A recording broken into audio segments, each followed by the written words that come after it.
more of them to Steve.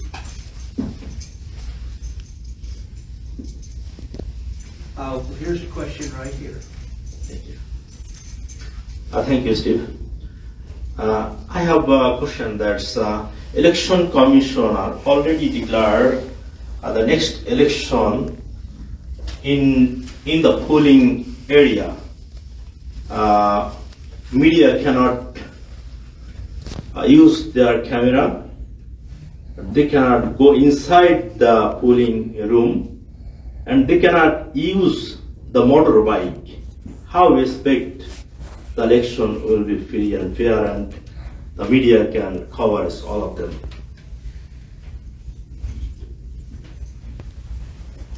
Well, I think the government is obviously setting the stage for a kind of manipulated election that we saw the last time around. I think it was widely understood that there were irregularities in the election previously. And these kinds of restrictions, I mean, obviously you want to allow for some privacy for the voters, but beyond that, this is really extraordinary. The press should be free to observe the process, including the process of counting and the handling of the ballots. So this is not a good sign.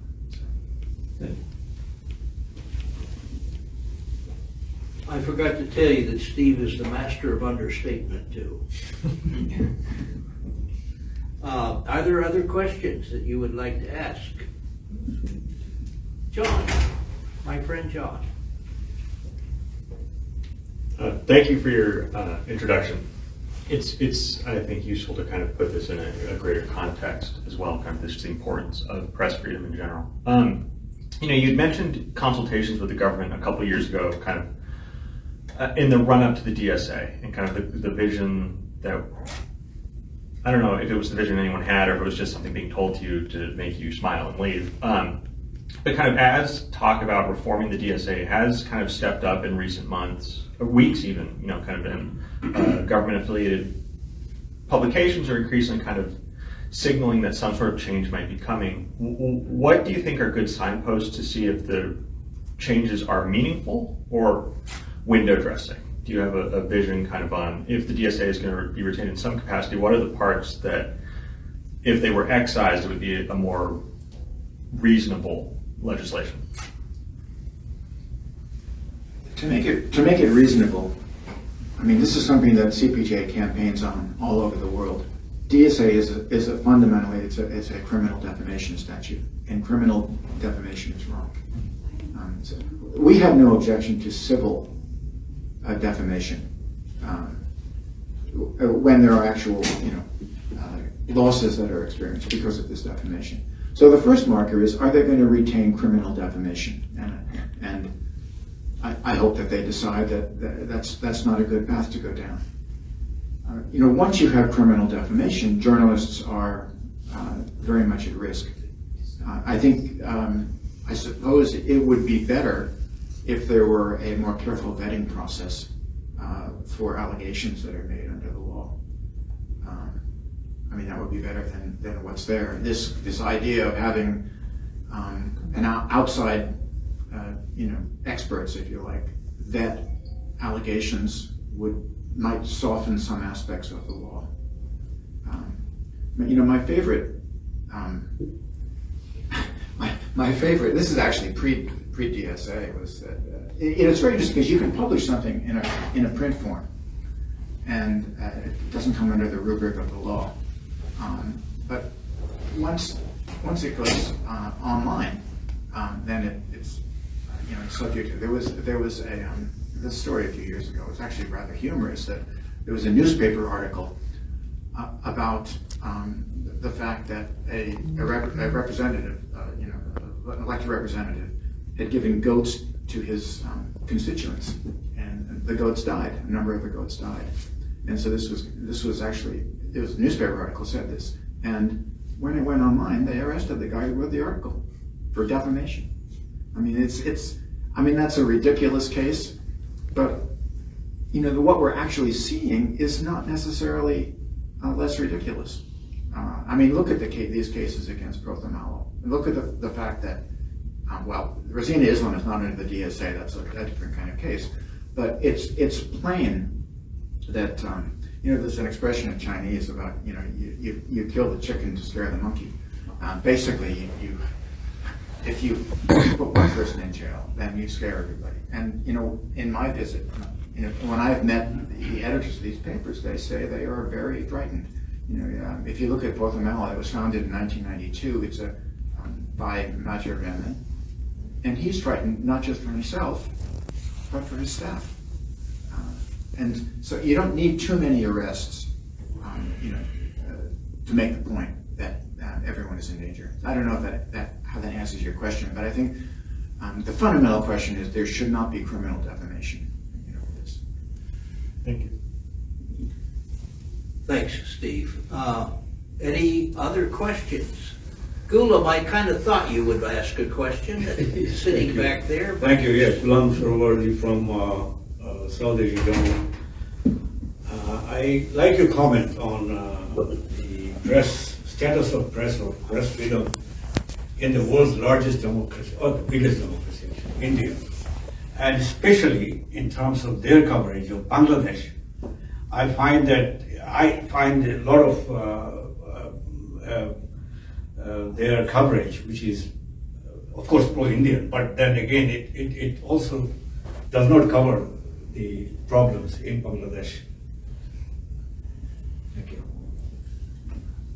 Well, under the Modi government, I think it's fair to say that there has been a gradual and ultimately severe taming of the national press, the television stations and the printed newspapers.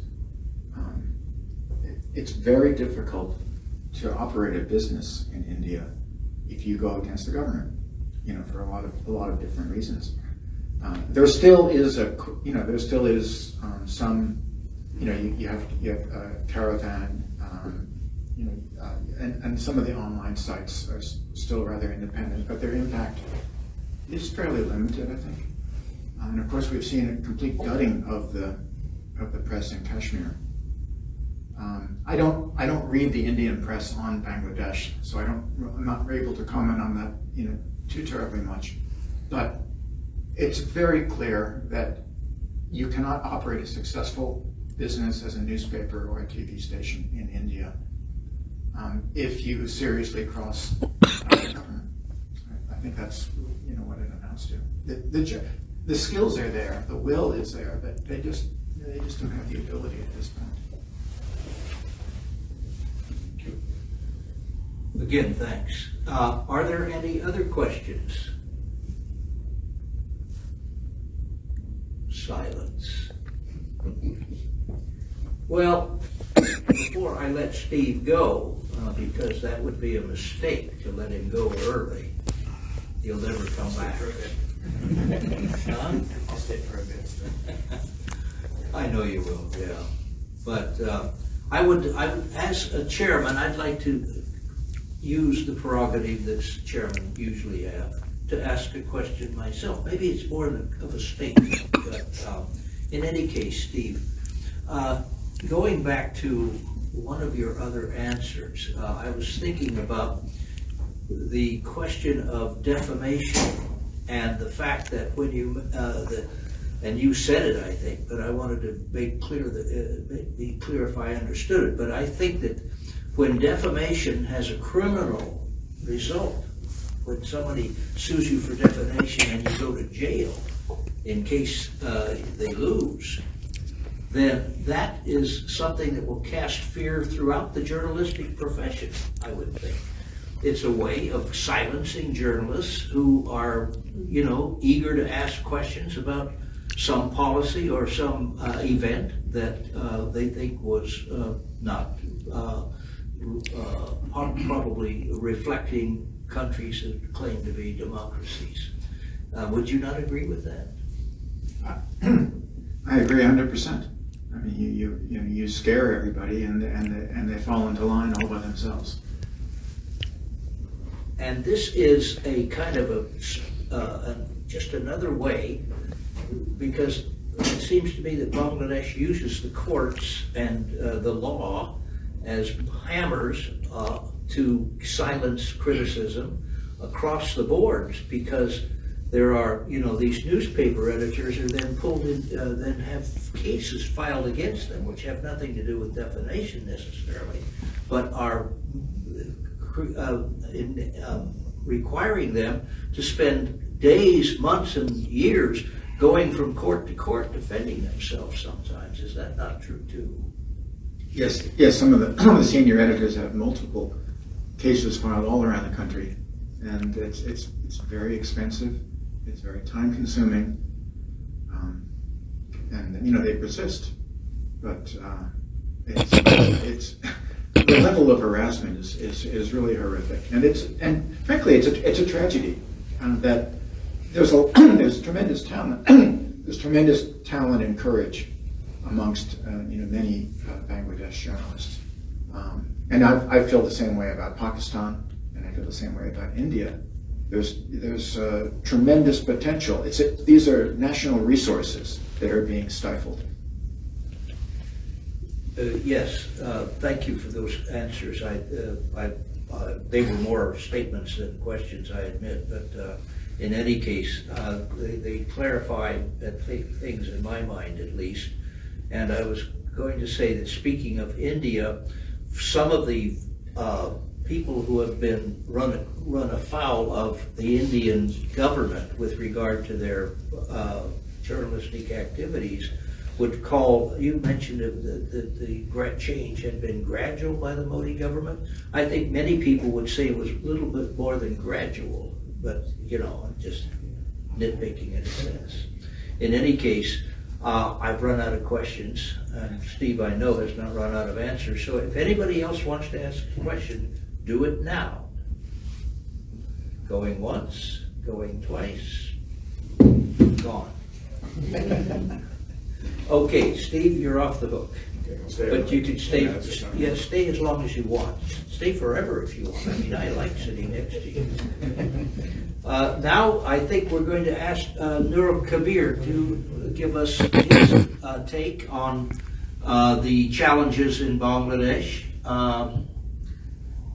because I think it's time for you to talk. And speaking from Dhaka, I'm hoping that the transmission works. Doesn't always, but we've had good luck with you so far. So, Nurul, start now. Thank you, Chair. Thank you, respected panelists. Good afternoon for you. Well, as I was listening to our previous speaker, let me inform you that I missed for a minute or so because of serious load shedding here. Already we have been hearing about a lot of developments, particularly in the power sector, but Bangladesh these days is experiencing serious load shedding. So I missed a little. I've been able to reconnect it. So as I have already heard that some facts have already been stated, so I will be rather talking about the legal aspects of the law that Bangladesh media and the people in Germany are confronted with. That the Digital Security Act has become a serious problem, and there's a serious atmosphere of intimidation and is there, pervasive fear, that's there. But to talk about the democratic freedom of press and the freedom of expression of our people, we have more than 2 dozens of law. Most of them were enacted in the colonial period, first in the British era, and then in the Pakistan era. We have our successive governments, and we have talked about media freedom and democracy a lot of time, and we talk about this every day. But fact remains that there are more than 2 dozens of laws.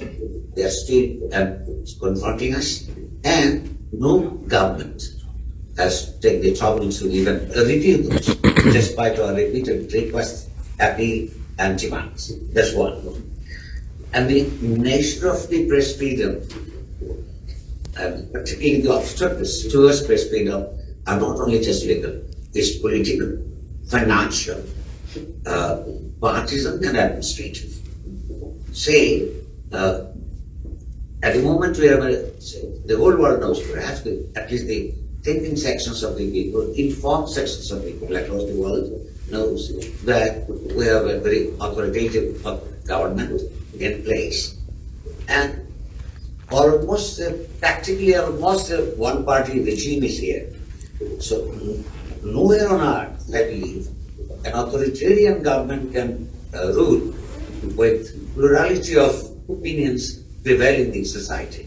So they need to silence the political opponents on the one hand, and the individual critics, and as well as the democracy-loving sections of the press. So the kind of law that we have is very much consistent with the kind of governance that we have in this country at the moment. Another dimension of the nature of this law is not just the free flow of information of the day-to-day governance. History research has become a serious problem in this country because the law clearly stands in the way of objective research. For example, digital security, one of the provisions of the Digital Security Act says that you cannot be critical of the narratives of Bangladesh's liberation war that took place 51 years ago. Now every war, every liberation movement across the world, across the ages have different narratives. Now the Bangladesh government has a particular official narrative. If you cannot context, you just cannot challenge, or you cannot even go for using narratives or analysis that is not consistent with that of the government. Or you can do it, of course, but you cannot do it without defying the law. And if you defy the law, if you defy the government, you may face implications. And beside the law, the financial arm twisting remains a serious problem for the media industry here.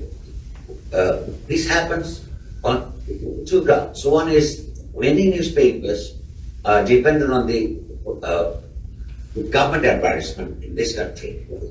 And even if some papers are not dependent on them, if they want to run it independently, based on private sector advertisement revenue, they have no respite as well, because there are reports that different agencies, government leaders, ruling party leaders, pro-ruling party businessmen, they just tell others or take the course for themselves not to support any newspaper by way of giving advertisement. If they do, they face problems from the government. So this financial arm twisting remains a serious problem as well, side by side with the laws. And you have there's a partisan administration set up over the last 14 or 15 years now, and you have at the same time from the periphery of the country, the unruly political activists belonging to the ruling party and coalition, that they will create different problems and intimidate the local journalists. Most of them are not reported in the national and international media. So we have our problem of free flow of information. We have our problem of history research. We have our problem of political class as such in power and outside the power, that both the camps refuse to address the freedom of expression issue from a broader democratic point of view. We do talk about piece by piece laws, but I don't think that this is the real solution. Because we have seen in the past, every government has promised us that they will be repealing or scrapping the intimidating laws inconsistent with the democratic dispensation of the political system. But at the end of the day, I believe it remains the problem of social and political democratization of the whole world and society, whole state and the society. And for that to happen, this movement for, or the protest for, and particularly the protest against the TSA, the Digital Security Act, and other laws are related to the greater political movement for democracy. So, piecemeal wise, we are registering some protests. In the international community, so people like you and others have sympathized with us, but it remains a serious problem, a comprehensive problem of democratization of the society and state. I think I will stop here for the time being. Thank you. Well, thank you, Darrell. That was very good. Thank you very much. Now I'm going to go to Ali, and then we'll ask you to stay for questions, because we'll do the questions of both of you after Ali speaks, if that's okay with you. So, thank you very much. Ali, it's your turn. Thank you, Bill. Thank you, Mushfiq, for having me. Originally thought of having a PowerPoint presentation, but I'm now going to DJ it and talk about, because some of the facts that I was planning to has been presented already. But in order to understand the challenges of freedom of expression in Bangladesh, we need to start with the current situation, particularly the paradox that I call it paradox because often you'll hear it from the government, especially the ministers, particularly information minister and others. I understand foreign minister, Mr. Momin also mentioned on other occasions, is the number of media in Bangladesh. They're absolutely correct that there is a proliferation of media. Then I can give you the number even if the government is not putting those out. In 2006, for example, when right before this current government came into power, that is, this government came into power in 2009, in 2006 was the last political government that we saw, meaning that 2007 and 2008 was a caretaker regime supported by the military. In 2006, there were 601 newspapers in Bangladesh, according to the government statistics. In 2022, that is last year, there are 3,187 newspapers, weeklies and dailies that we are talking. So you can say there is a proliferation, definitely. Number says that. Television channels. In 2006, there were only 8 television, private channels that we are talking about. The state-owned channels had been has always been the case that it has supported the government. So the private channels, television channels that we're talking about have been only 8. Now there are at least 33 channels that are operating. So what do we see? There are a lot of media. But if you look at the situation, particularly the Reporter with the Reporter's numbers, that what are the situation in Bangladesh. The last one that we have, that is 2023, the Bangladesh's total point out of 100 is 35.31. It is close to 126th position or something like that. But most importantly, what we have seen is the, erosion. In a single year, Bangladesh actually reached 10 spots last year. I'm talking about between 2021 and 22. How was the situation before? If we look at, say, for example, 2012, that is about a decade ago. Even under this present government, Bangladesh's score was 57.99, significantly high. So over the years, in less than a decade, at the one hand we have seen the proliferation of the media, but we have also seen the erosion, severe erosion, insofar as the freedom of media is concerned. Having a lot of bad apples doesn't actually help you, does it? You know, having a good apple is fine, but having too many bad apples doesn't tell you that it's going to help your health, right? Having an apple every day keeps the doctors away, but not a bad apples. It doesn't. What is the bigger picture, actually, why it is happening? It is happening, as Nurul Kabir has rightly pointed out, because of the political situation.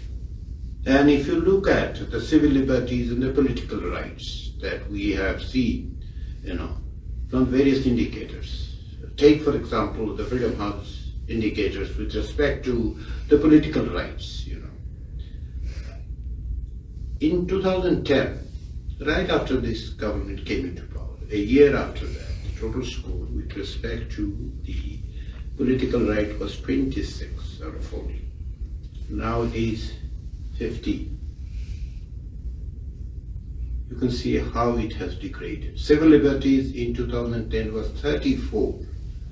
Last year, this 2023 score is 50. So when we are looking at the dwindling situation with respect to the press freedom, it is not separated from the political and civil rights that we are witnessing. So it is not only about how the media is doing, how many media do you have, those sort of things. It is whether there is an environment within which the media is operating. And that is not good. That is absolutely not good. If you look at the overall democracy score that Freedom House has put out, in 2009 it was 56. In 2022 it is 39. As a matter of fact, in 2010, 2011, we have seen the score was close to 60. So what happened between this? 2 elections happened actually.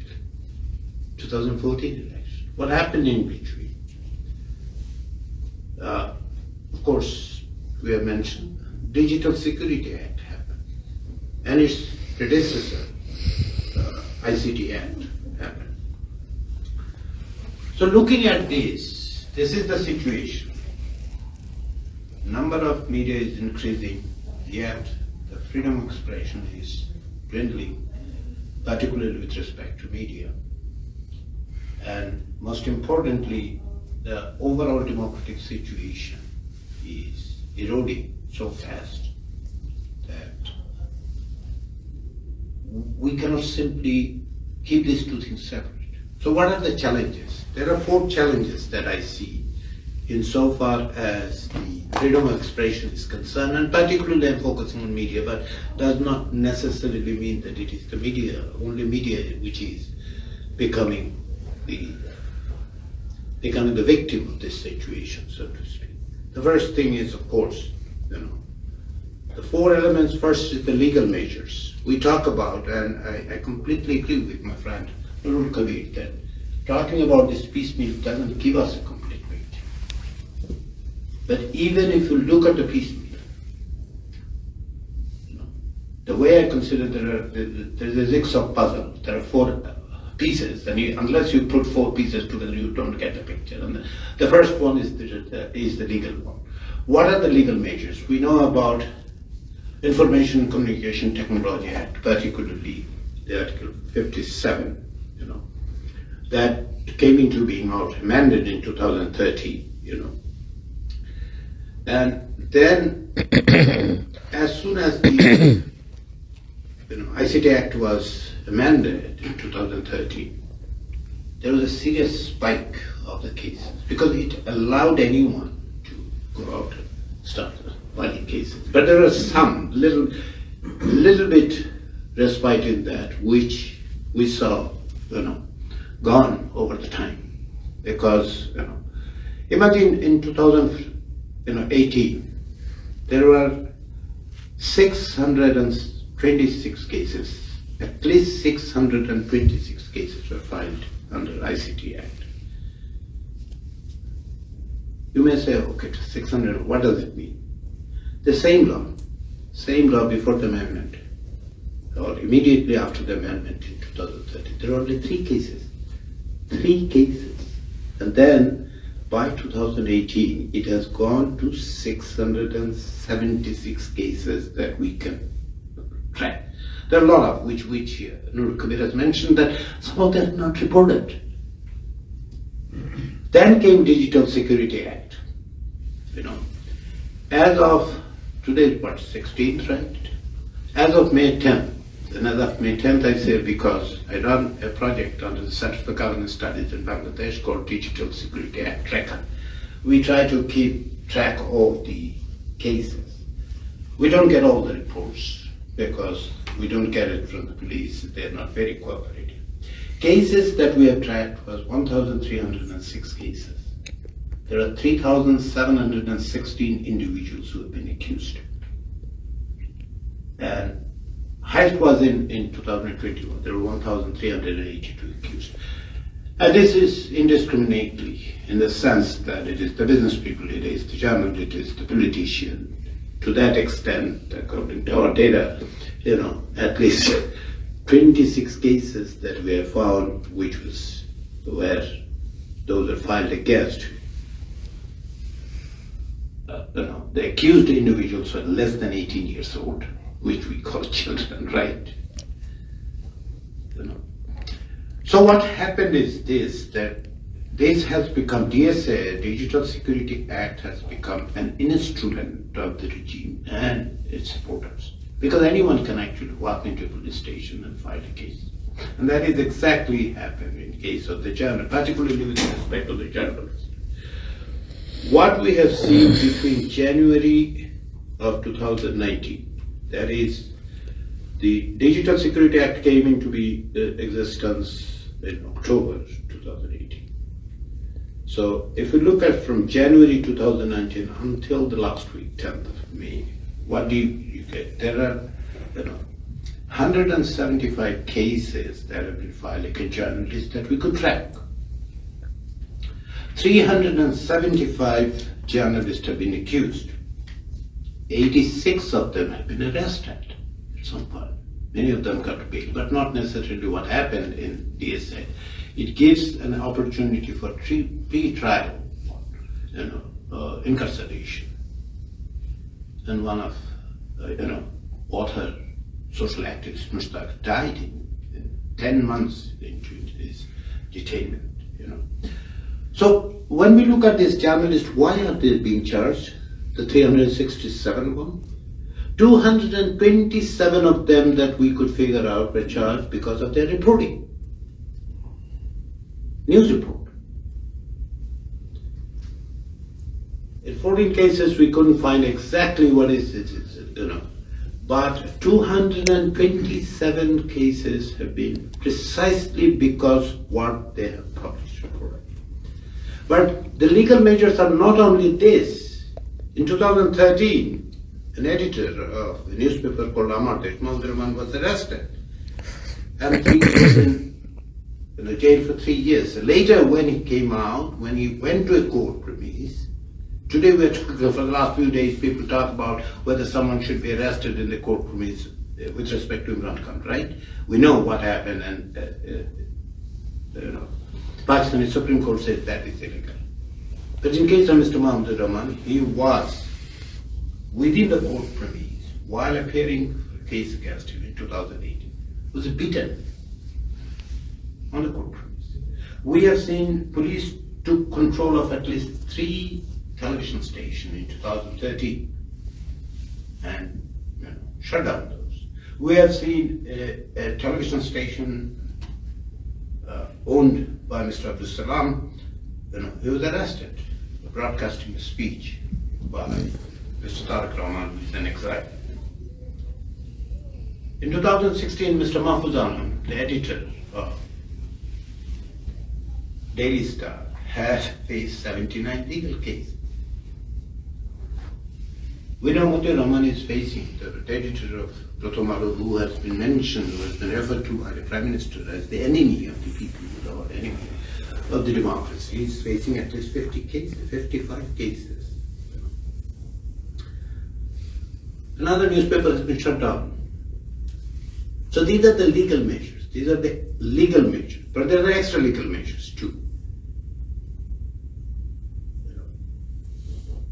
which Kabir has mentioned, that the advertisement have been, in case of two newspapers we know that, but there are 56 journalists who have been attacked by government and its supporters in 3 months, in the first 3 months. In 2002, over a 9-month period, we have seen at least 179 journalists have faced harassment. This is the situation. When we talked in 2020 January, February, under a different project, we interviewed 23 journalists. Most of them actually talked about various kind of agencies, press wing of the Prime Minister's, police, the Ministry of Information have interjected. This is the press freedom situation that we are talking about. An editor actually confided to us that he was intimidated, and later his members of his family was intimidated. So these are the legal measures, these extra legal measures. The third element to it, the ownership. In 2021, we did a study examining 48 outlets, media outlets. The large number of media are owned by the leaders and the supporters of the ruling party. 5 of the television stations that in Bangladesh are currently owned by members of the parliament who belong to the ruling party. And I can give you those names. Currently there are 9 news channels. There are mixed channels. There are dedicated 9 news channels. Most of them, perhaps all of them, are owned by local government. But that's not the end of the whole story in terms of the ownership. Most of these people who own this media are also involved with other businesses, and some of them are really controversial, banking. And those who are following Bangladesh does know. Even IMF has raised questions with respect to the default rules. Energy sector. What does that mean? It means that they are so entwined with the government, they cannot actually function independently. Having 33 television channels makes no sense when none of them can actually have this kind of independence, or for that matter, are deeply connected with the current government. So that is the third factor. Fourth factor goes to journalists themselves.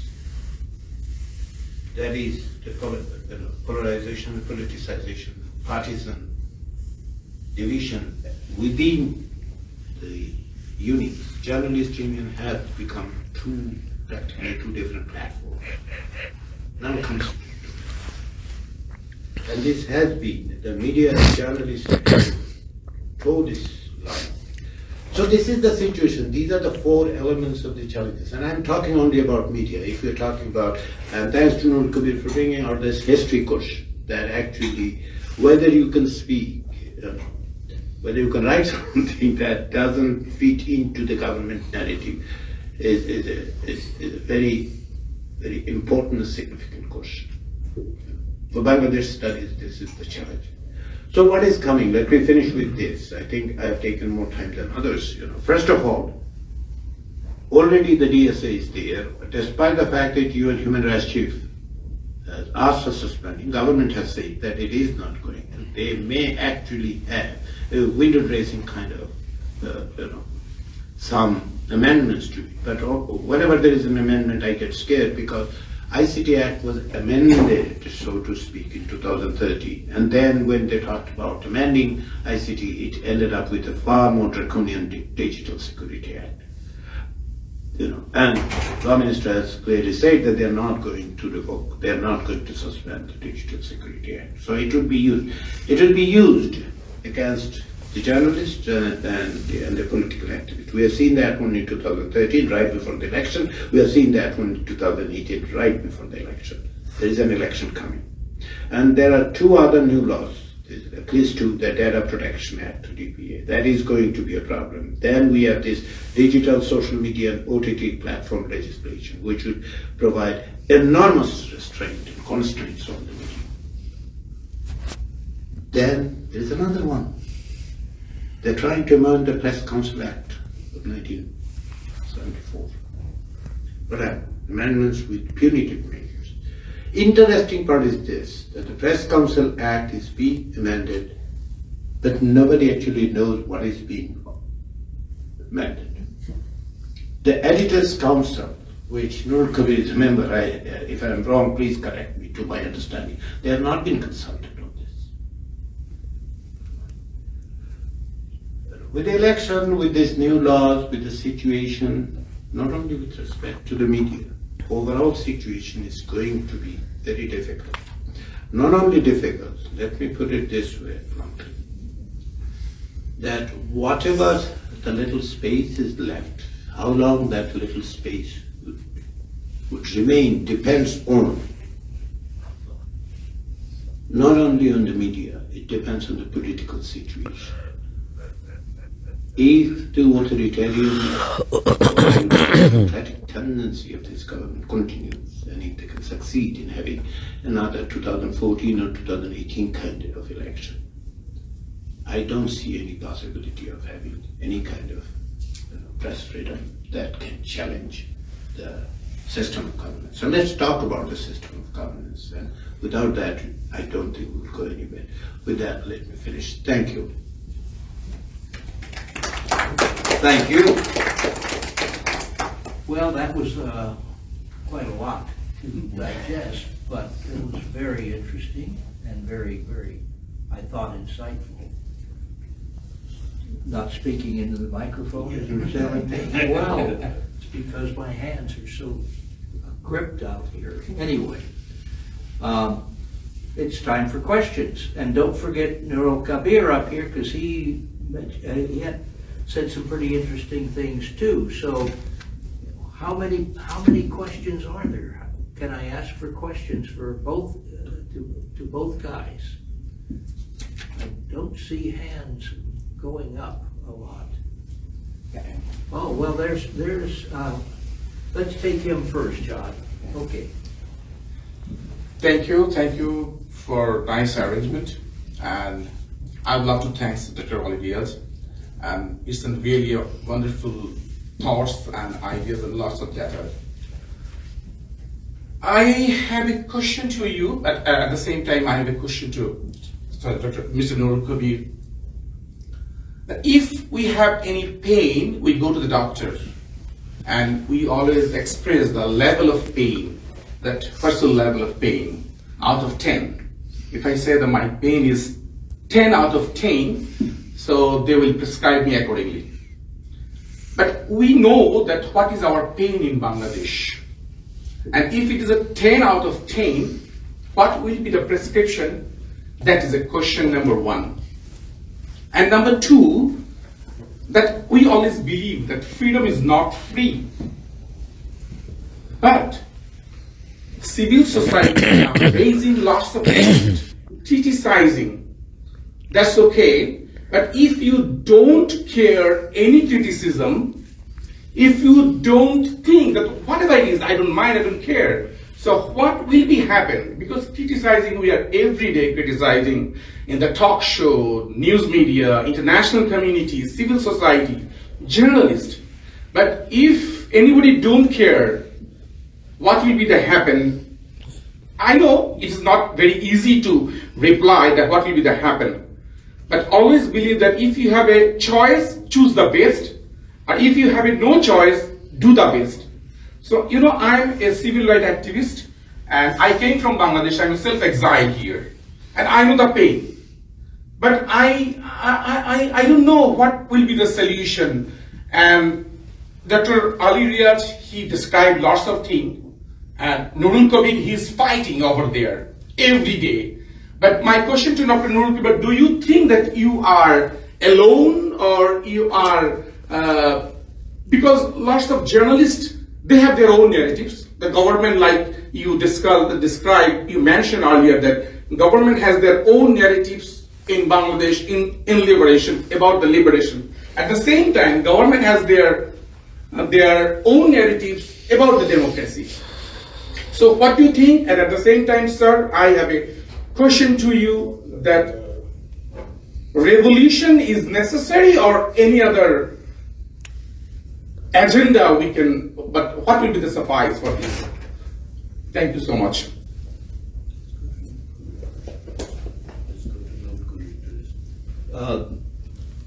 Nurul Kabir, would you like to respond to that? Yeah, I would love to.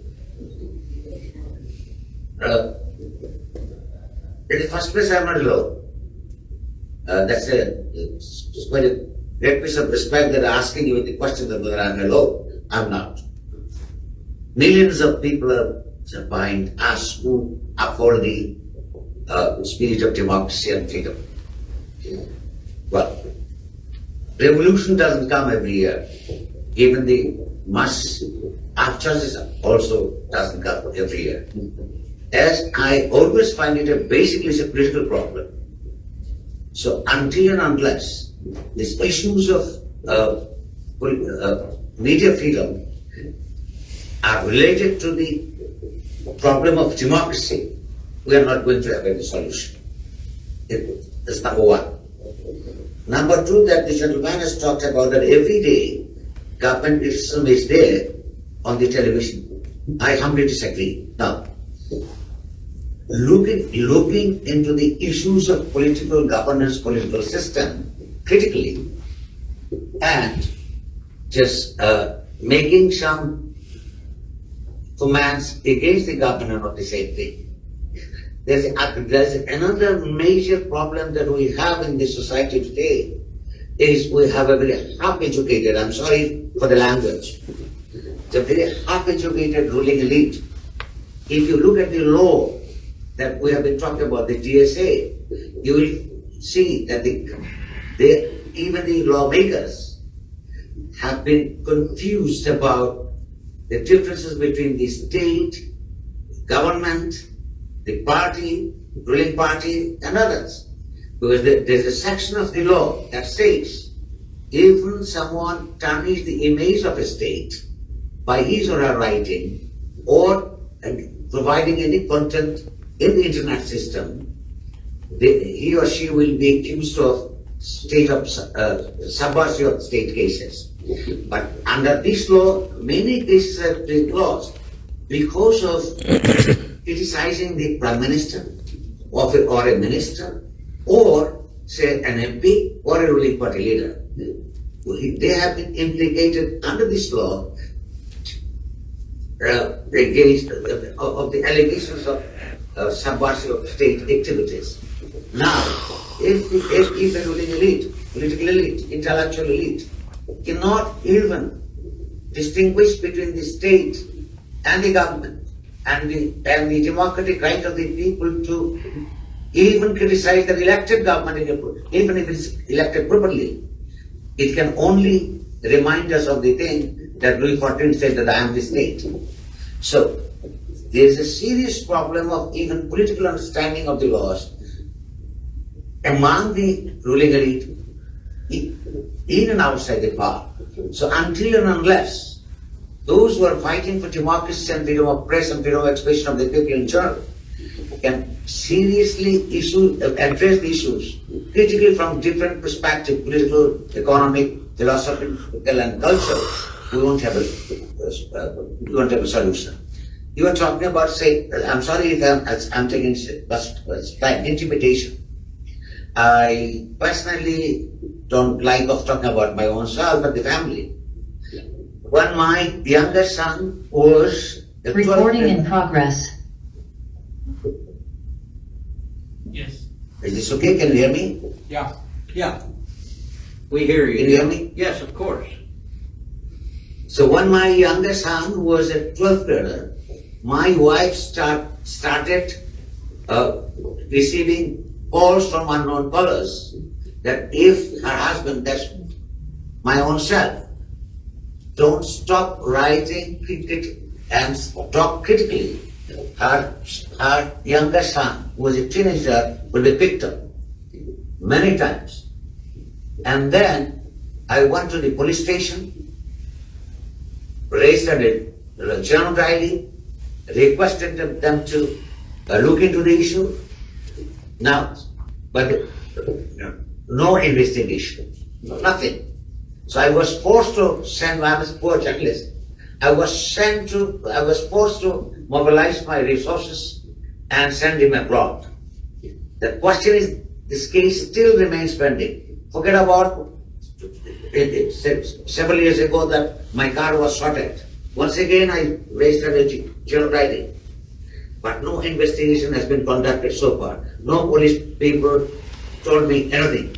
This is my case. I know there are many such cases. So some people are individually fighting against those getting victim, but still there's no greatness about it. That for me it's a professional action. My family is the victim, but that will not solve the problem. Eventually it's a political problem.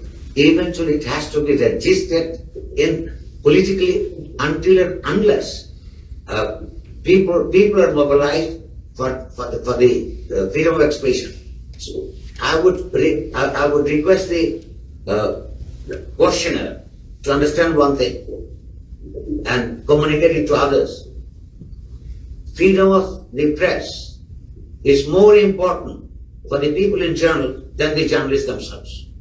Because until and unless people can have free flow of information conducted by the journalists, people cannot make informed opinion to judge the governance of a political party in power, no matter who is in power.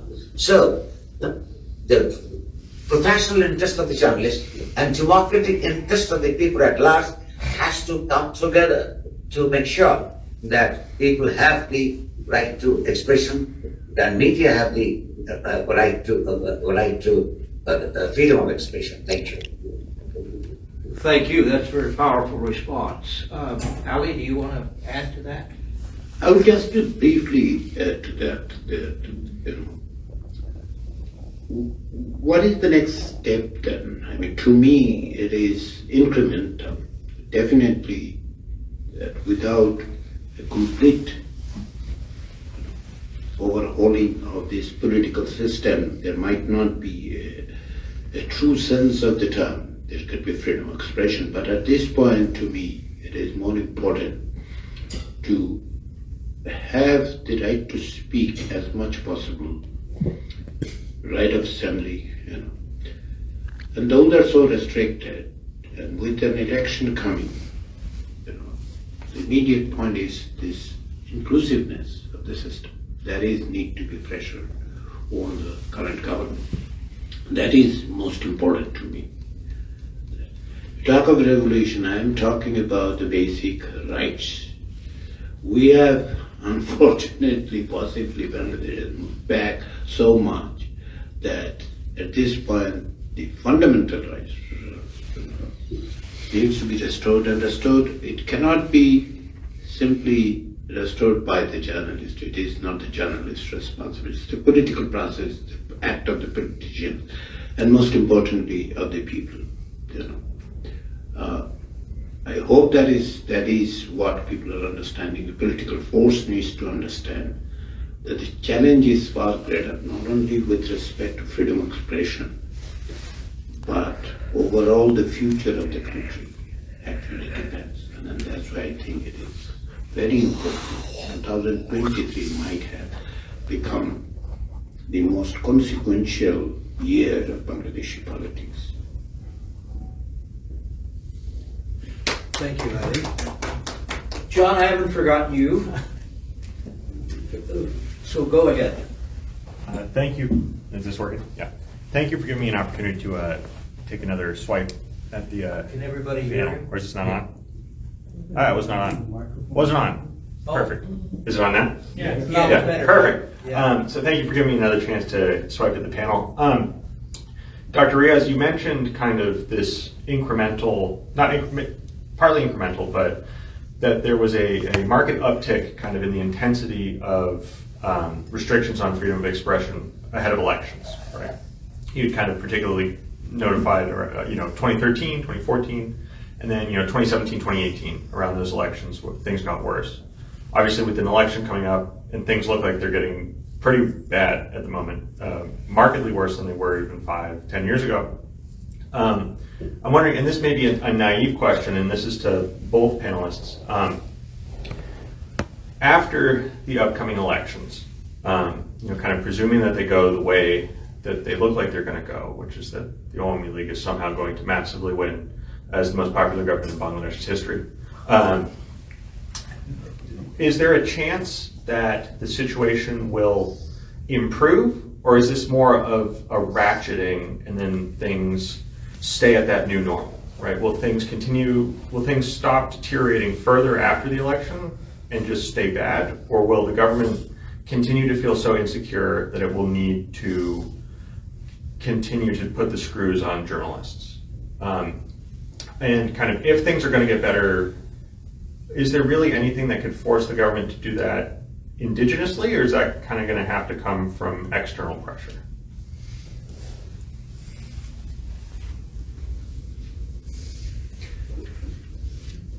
Either one of you can answer. Definitely I would like to hear from Nurkul, but let me put my 2.5 cents to it. First of all, John, you are assuming, possibly, based on the trajectory, that things would go as it is expected by the government, and there would be another election, akin to, if not exactly the same, of 2014 and 18. Let me remind us, you and me, both, history is not given actually, the trajectory is not given. Imagine, things happen differently. History is made, and history is made by the people. So we shouldn't be just taking it for granted that this is how it is going to go. The likelihood of it is, as of now, perhaps is great. So the second thing that you alluded to or mentioned, that whether it would get a new normal things.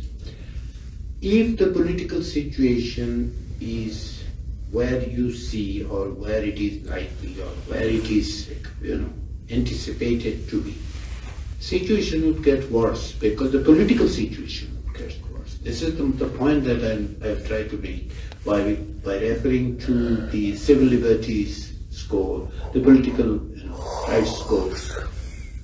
These are going to go down, definitely go down. And here, going out of the limb, not related entirely, or talking about the press freedom in the sense, but it is related in this larger sense that increasingly a de facto one-party system is emerging. It has already emerged within the parliament. Now it is going to be like this. If there is an election, always, I think it's Cambodia can be an example where you can see where does it go, but then again, history is not given. There is no defined pathway. No trajectory today is the final one.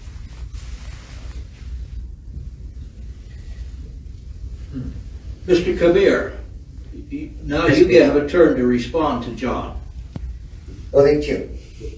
Well, I would rather start with Dr. Elias' last thing, that history is not given.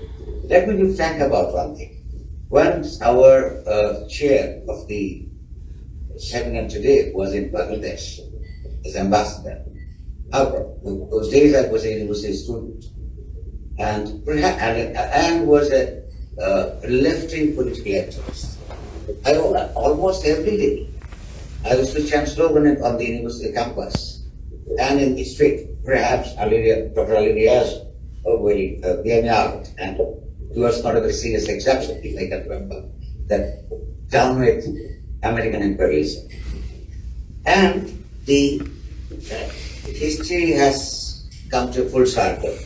Now, is the same person from the same session in search of a political dispensation, both of us are talking about democracy in Bangladesh. So history is not given, it changes. I find myself as a friend today in the given political, geopolitical circumstances. The introduction to the response. As the question was whether we can indigenously solve this problem or external efforts will be there. Since in these days of globalization, all of us live in a community of states. Every state has their own interest in every other state. And the movement for democracy in these states cannot be successful without fighting it both at the national and international level. Those who have stood in the way of our democratic rights have their international friends as well. So those who are the victims of authoritarian rule must have their friends at the international level as well. The solidarity of the democratic forces across the world is important.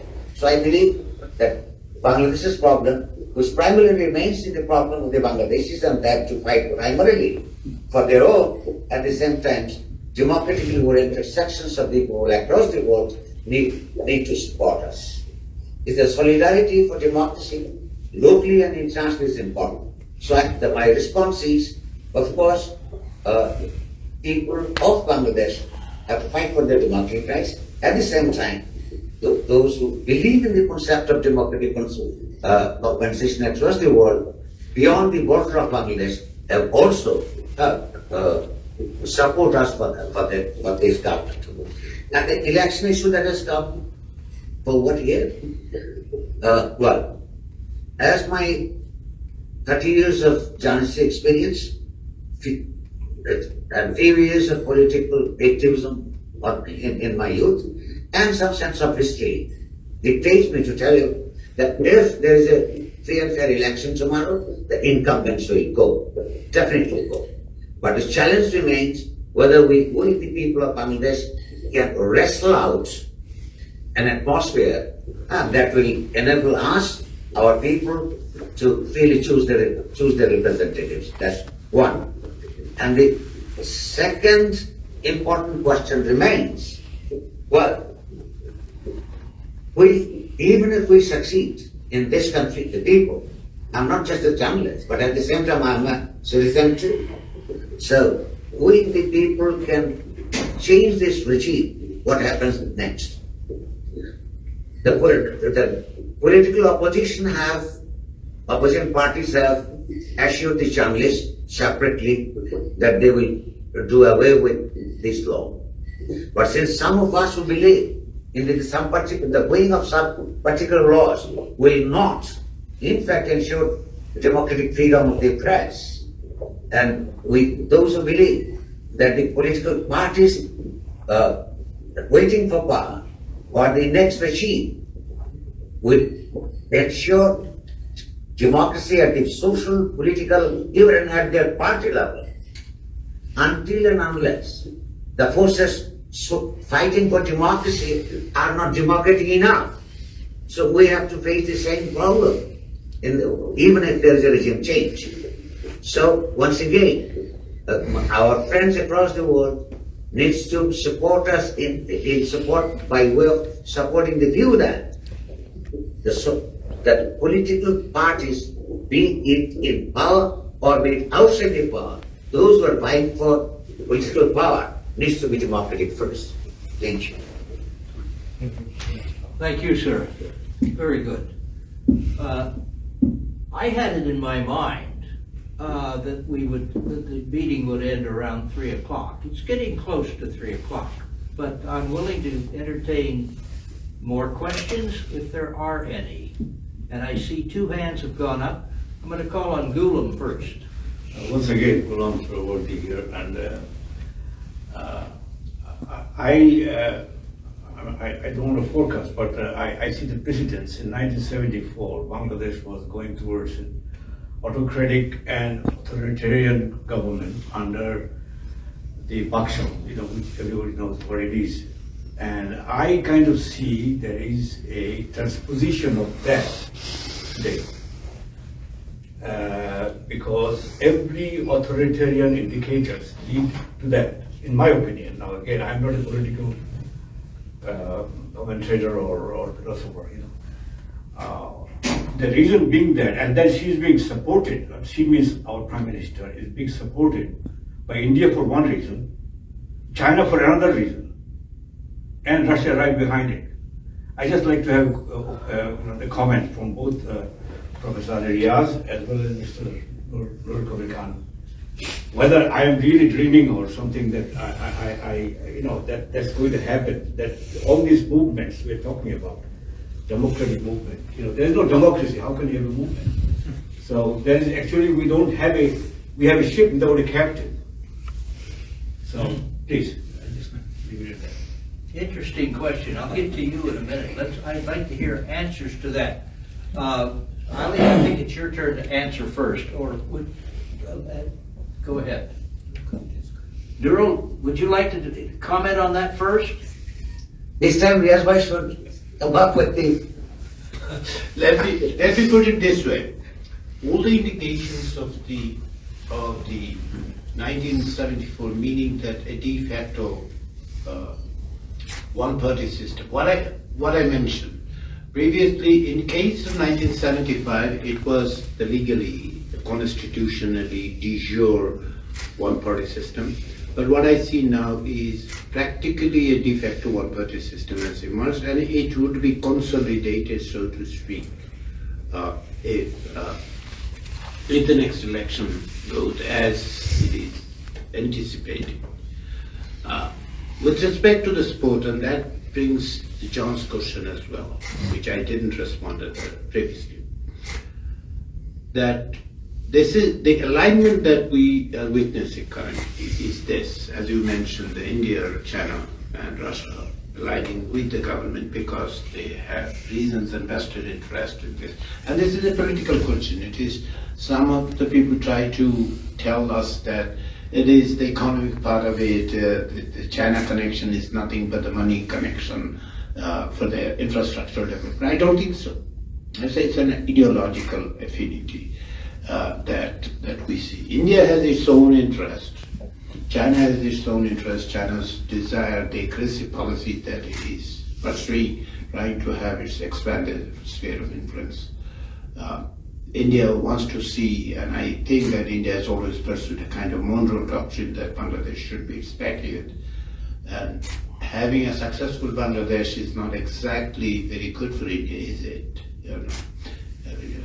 So with those kind of things, this alignment would continue. But that brings to the question of John, that whether the external forces have any role to play. The Bangladesh loss of democracy is not entirely because of the domestic politics of Bangladesh.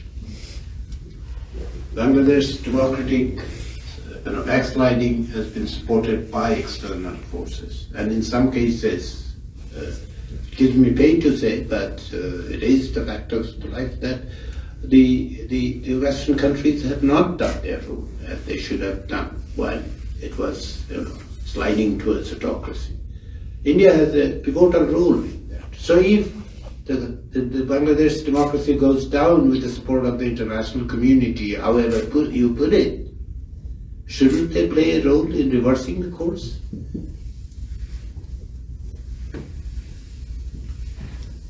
Thank you.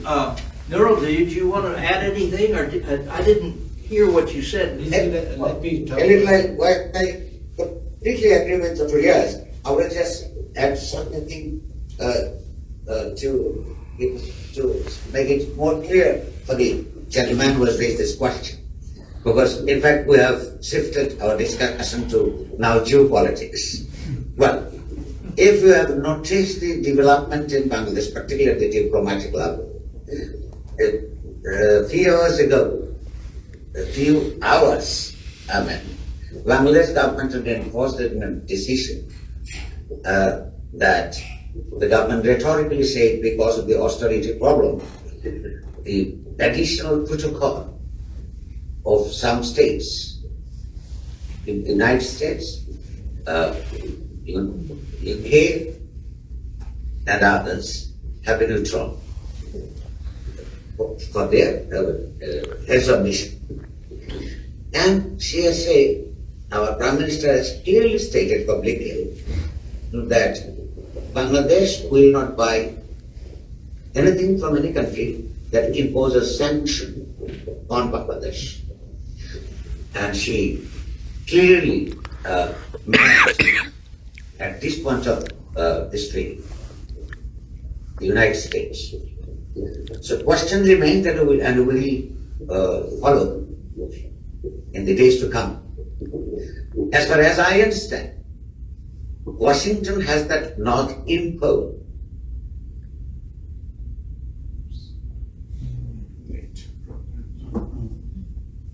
Well, we've lost him. Yeah. I wish I knew what he was going to say next. You can relate. Probably Washington does not want to hear Maybe what he is. Oh, I don't want to talk unless if he starts talking again. But I know he didn't just fall asleep. What? While we wait for, I guess Mushfiq is trying to get to him. Oh, okay. With respect to this, the situation that Nurkabir was referring to, increasingly this is the part of this geopolitical contestation in South Asia and beyond in Asia Pacific. So there is a choice to be made. Increasingly it appears to me that Bangladesh is making a choice. The current regime seems to be making a choice that they would rather be aligned with these regimes which are much more authoritarian. And the aspirations of democracy is not on the carpet. That is the choice. It is not only domestic one, even in the larger geopolitics, that is the choice it is making. Now the question is how those who claims to be the standard bearer of democracy, how they react to it. Will they just take it as it is in the name of engagement, or will they have any follow-up to what their ideologically suggesting? So that is the question that is increasingly coming at the forefront, and it will continue. That is why, again, let me reiterate, which might have escaped your attention because I spoke it very mildly and slowly. 2023 can become, and likely to become, very consequential year for Bangladeshi politics, both domestically and its alignment in the global geopolitical scene. That is what I think. And there are indications domestically, and the one that you mentioned with respect to domestic politics, with respect to the geopolitical situation. We can go for next question. I guess we're not going to see Nurul again for a while, if ever this afternoon. I was going to say, I know we have another question, but I'm going to just try and answer, or at least give my perspective on your question, Gulam. You started with talking about the Boxall, what happened, and whether history would, and whether with India working one way and China having another thing. Although this was 1975, China wasn't very active in those days politically, but I would think that China and India's relations with Bangladesh are now more or less alike. Both of them seem to favor the way things are going now and the move towards authoritarianism. I'm surprised that that's true with the Indians, but it seems to be more true because they don't seem to be very interested in Bangladesh stopping the direction it's going in. But more than that, let me say that my impression is that you wondered if a country which is pretty much totally authoritarian now, in my view, that's Bangladesh, is likely to start unwinding after an election. And if the election comes out like we think it's going to, which would be very favorable to the government, I don't see any evidence in anything in history where a country which has gone the way Bangladesh is going starts to unwind without a serious revolution, without a serious transformation, and I don't, which neither India or China would be interested in supporting. That's, I don't know if I even understood your question, but that's my response. So let me proceed with, Nurul is not with us yet. You had a question, and Yes. I think this will be the last question, and unless anybody really wants to ask. Oh, this guy has a question too. Thank you.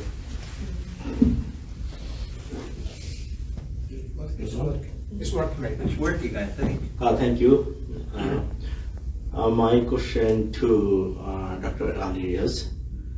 What I learned from this discussion panel, so Nurul Kabir and Dr. Alias and Stephen, and from 180 million people from Bangladesh, the one person is suffering from fever, and same times he's suffering from cancer. So what we should take care first? If it's cancer, let's together we clean up the cancer first, and then we treat for fever. So what do you think?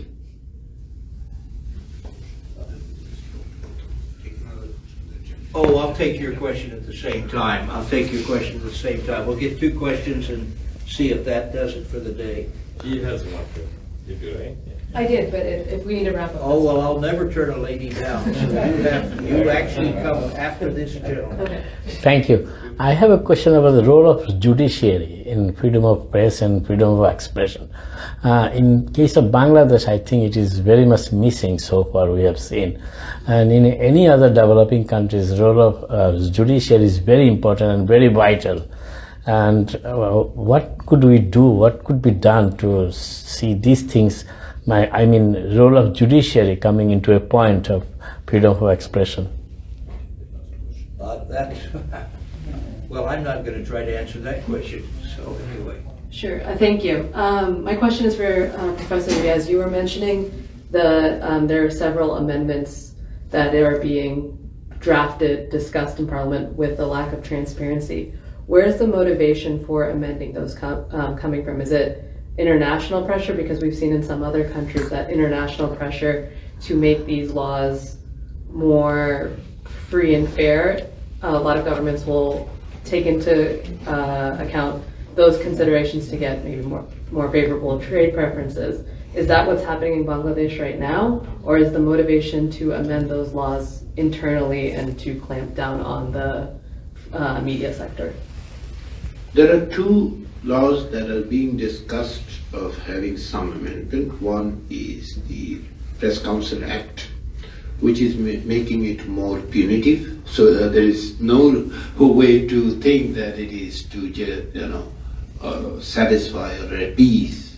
That's not the one. Similarly, the understanding in the recent days has been that there could be some amendment to the Digital Security Act. This has come because of the external pressure, but also a whitewash, basically, lip service that they wanted to, so that we keep on talking about the amendments rather than actually what happened. Because I am one of them who have been following TSA, and I've always insisted on this point. The TSA, by definition, is supposed to be used like this. There is no abuse of the DSA. DSA is used the way it has been meant to be and has succeeded at creating a culture of fear in the country, period. So there is no incentive whatsoever other than whitewash. Two other things that are being discussed or on the table, on the agenda, is the Data Protection Act, which is detrimental to the business interest, period. There is, especially when Bangladesh intends to draw FDI voluntary autonomous. This is not the way to go. The last one is the OTT and the internet control. This is precisely, I would say that to make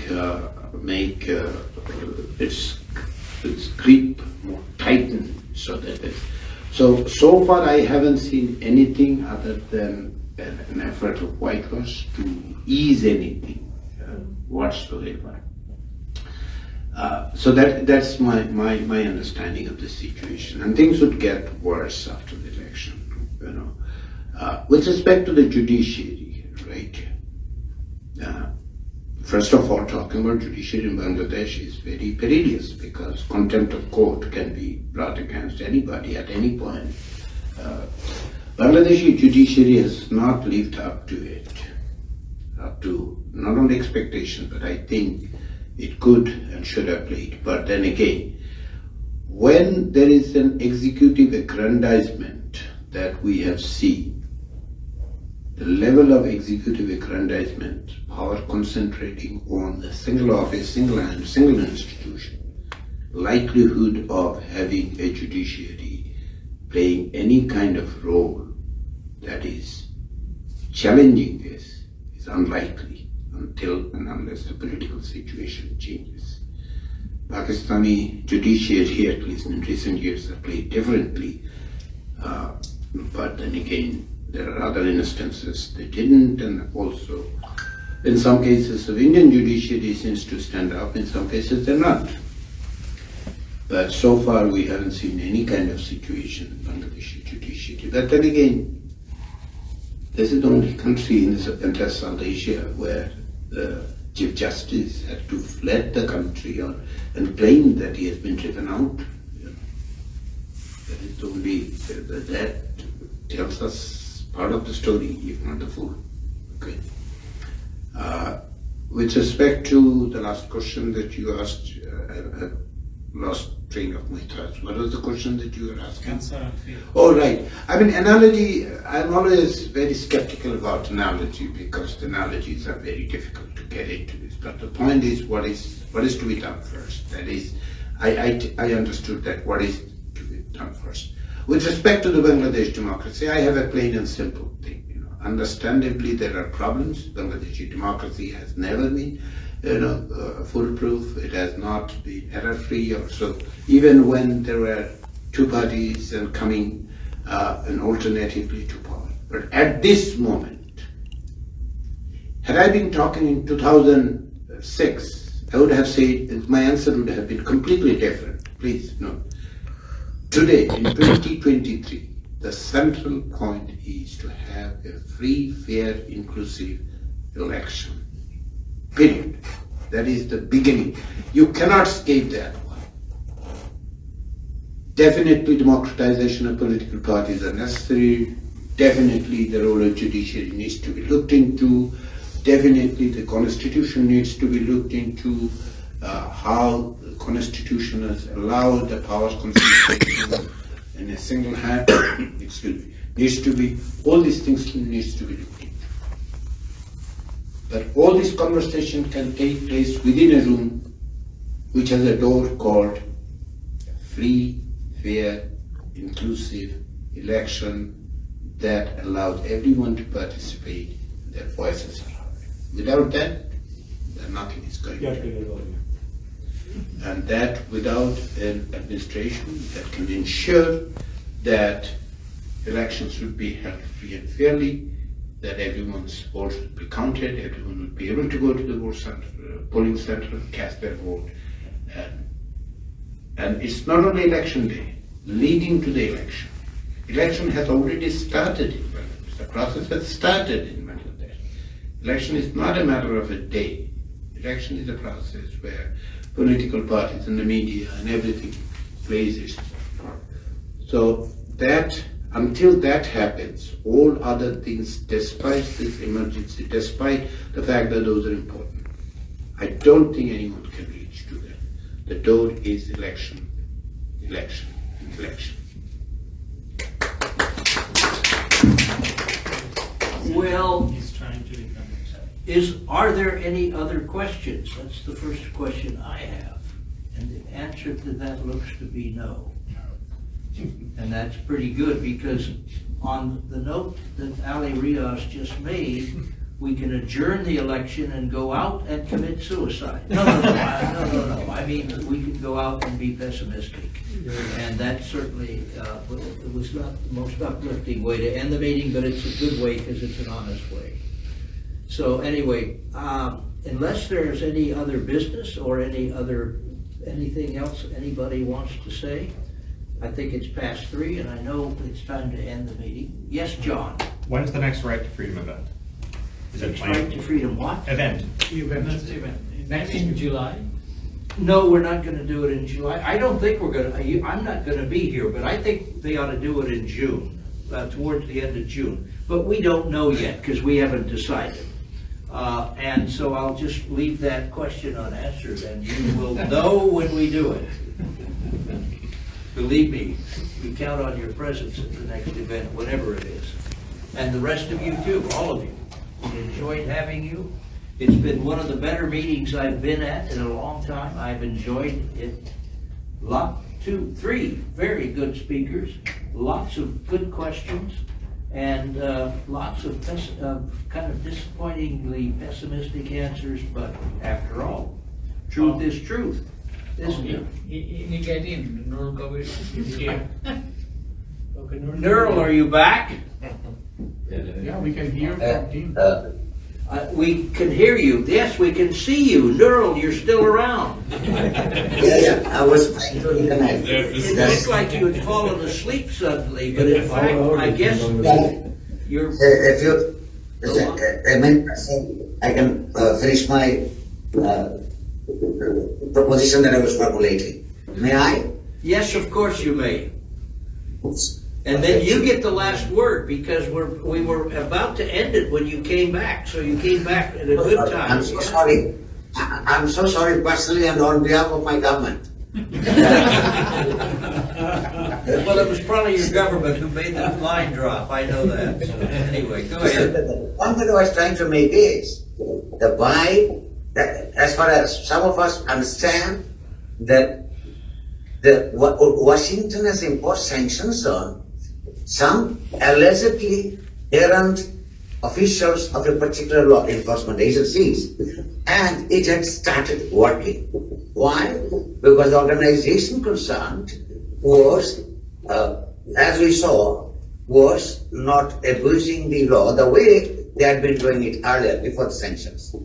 Now, if what the government has said, or our Prime Minister has said, if she really means it, if there is nothing behind it beyond that, so she has clearly taken a position in this newly developed global geopolitical situation where India, China, Russia is on the one side, and the West, particularly the United States and UK and others are on the other. So we are in serious trouble to think that whether our government has divided the global forces only for the 7 boys, or she has some other things behind it. What Dr. Riaz has said, the geopolitical global issues. Bangladeshis people at large has no reason, being a small developing country, without having any major role in any regional or say global power struggle. We were trying to develop our own self. Why should we be the party to that, this or that serious gaps? The question is that the gentleman has asked the geopolitical issues that our incumbents in Bangladesh have taken sides. But I believe the people of Bangladesh haven't. And you cannot prove it until and unless there's genuine, participatory, inclusive elections are there. And the agenda of both the sides are fixed. As I said, as I understand, if there is a good elections, Bangladesh as a state might change their position. Because here, government, state, ruling party, prime minister are just mingled by the ruling party intellectual elites, which is a serious problem. So, but challenge of Bangladesh remains, even in terms of geopolitics, that whether a truly representative government is in power, whether they can take a course, even in the strains of conflicting geopolitical situations, take a course consistent with the public opinion. And I would like to finish by saying just one sentence. What we are worried as citizens and local journalists, that a negative voting can change power in Bangladesh. Whether the negative voting will eventually change it to be a positive one by way of the opposition camp presenting before the people a comprehensive freedom of democratic reforms. Thank you. Well, that is a very interesting note to close on, Nurul, because first of all, you turn out to be the only journalist I know who has been disappeared and come back. We find that quite amazing, actually. Very rare. Thank you. But let me say that, you know, it's an optimistic thought, and it's a nice one to end on. But it's worrisome too, because this whole question of sanctions has obviously inspired your prime minister to start joining the other side and taking potshots at the West, certainly the United States recently, as, you know, trying to do regime change and all those other things, and which is not true. I'm quite sure of that. And so I wonder if we aren't coming to a real crunch point, and I don't know. I'm interested. I'll be interested in hearing later, because we can't go any longer, but hearing later how you think it'll go. So we'll be in touch. Thank you. Well, thank you. And ladies and gentlemen, it is time to call it quits, and that's what we're doing right now. But I want to thank you all for coming, and I hope we'll see you again at our next event, whenever that is. So, thank you. Bye-bye. Hopefully very soon.